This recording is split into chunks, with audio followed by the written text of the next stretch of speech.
तो इनकलाब जिंदाबाद के नारे, मनीष सिसोदिया जिंदाबाद के नारे वहां पर लग रहे हैं। और इसके साथ साथ रंग दे बसंती चोला, क्योंकि भगत सिंह को आइडियल मानती है आम आदमी पार्टी, और वही गाने हमें वहां पर सुनाई दे रहे हैं। और जिस तरीके से मनीष सिसोदिया के बाहर आने पर उम्मीद की जा रही थी कि पार्टी के कार्यकर्ता बड़ी संख्या में वहां पर पहुंचेंगे, पार्टी के झंडे लिए हुए पार्टी के कार्यकर्ता वहां पर मौजूद हैं। अतुल, जिस तरीके की तस्वीरों की उम्मीद की जा रही थी, जाहिर तौर पर अब पार्टी के कार्यकर्ताओं का मोराल भी बढ़ता है जब एक पार्टी में जो नंबर 2 नेता हैं बाहर निकलते हैं और 17 महीने जेल में रहने के बाद बाहर निकल रहे हैं।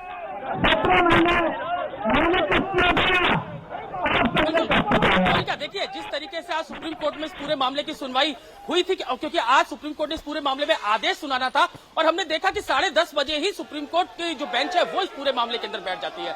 10:35 पे ऑर्डर सुनाना शुरू किया जाता है, और उसके बाद जिस तरीके से सुप्रीम कोर्ट अपना ऑर्डर पढ़ के सुना रहा था, उससे कहीं ना कहीं ये बात लग रही थी कि आज सुप्रीम कोर्ट से जमानत जो है।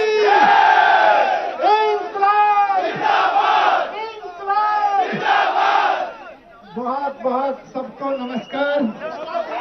मेरे सारे परिवार वालों को जो यहाँ आए हैं, जो इतने दिन से, जो 17 महीने से मेरी बहनें वहाँ खड़ी हैं, सब लोग प्रश्न उठा रहे थे, आप सबको नमस्कार। आजाद मनीष सिसोदिया का नमस्कार। आप सबको आजाद मनीष सिसोदिया का नमस्कार। आप सबने 17 महीने मैंने कष्ट नहीं उठाया, आप सबने कष्ट उठाया। मुझे पता है कि पूरे देश में मुझसे प्यार करने वाले इतने सारे लोग थे, पिछले 17 महीने में कई गुना बढ़ गए। और पिछले 17 महीने में मैं जेल में नहीं रहा। आप सब भावनात्मक रूप से एक एक पल, दिल्ली का एक एक आदमी, देश का एक एक आदमी, और खासतौर से दिल्ली के स्कूलों का एक एक बच्चा, देश के स्कूलों का एक एक बच्चा दिल से मेरे साथ रहा है। 17 महीने में उसके बारे में सोचता हूँ। मैं आज इस शासन, माननीय सुप्रीम कोर्ट का बहुत बहुत तहे दिल से धन्यवाद करता हूं कि उन्होंने संविधान की ताकत का इस्तेमाल करते हुए तानाशाही के मुंह पर एक तमाचा मारा है।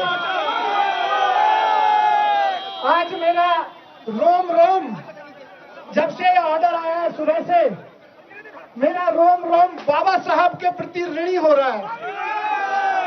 एक एक पल में समझ नहीं पा रहा हूं कि आज इतने दिनों बाद, इतने वर्षों बाद, बाबा साहब के प्रति कर्ज को हम कैसे उतारेंगे।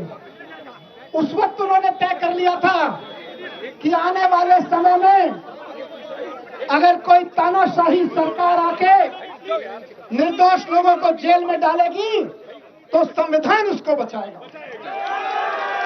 आज मैं बाहर आया हूं तो आपके प्यार की बदौलत, आपके प्यार के साथ साथ भगवान के आशीर्वाद की बदौलत, सच्चाई की ताकत की बदौलत, और सबसे बड़ी चीज जो बाबा साहब ने जो सपना देखा था कि कोई तानाशाही सरकार आएगी तो तानाशाही भरे कानून बना बना के जब नेताओं को, विपक्ष के लोगों को जेल में डालेगी, तो इस देश का वो संविधान जो बाबा साहब ने बनाया था उनकी रक्षा करेगा।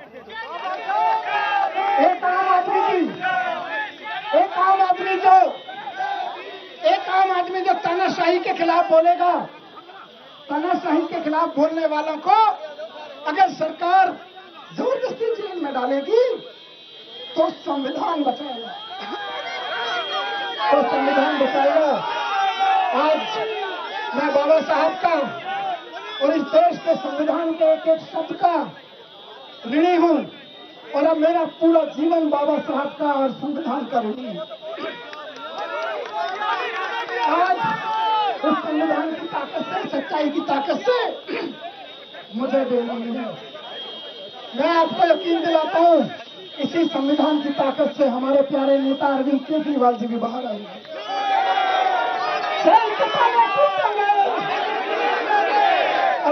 केजरीवाल जी के लिए। जेल के ताले टूटेंगे, जेल के ताले टूटेंगे। ये संविधान की ताकत है कि हमारे प्रिय नेता, इस देश के लोकप्रिय नेता और इस देश के एक एक बच्चे के लिए शिक्षा पे काम करने वाले नेता अरविंद केजरीवाल जी जल्दी बाहर आएंगे। और बाकी बात में हम बात नहीं करेंगे। बहुत भावुक मौका है सबके लिए, लेकिन एक नारे के साथ यहाँ से आवाज दे दीजिए, अरविंद जी तक भी पहुंचे और तानाशाह तक भी पहुंचे कि कह के जेल में भले ही डाल लोगे, लेकिन एक सच जो पिछले 10-12 साल से कायम रहा है वो कायम रहेगा कि भ्रष्टाचार का एक ही काल, भ्रष्टाचार का एक ही काल, भ्रष्टाचार का एक ही काल। अरविंद केजरीवाल, अरविंद केजरीवाल, अरविंद केजरीवाल। मिलते हैं सब लोग। बहुत बहुत धन्यवाद, बहुत बहुत धन्यवाद।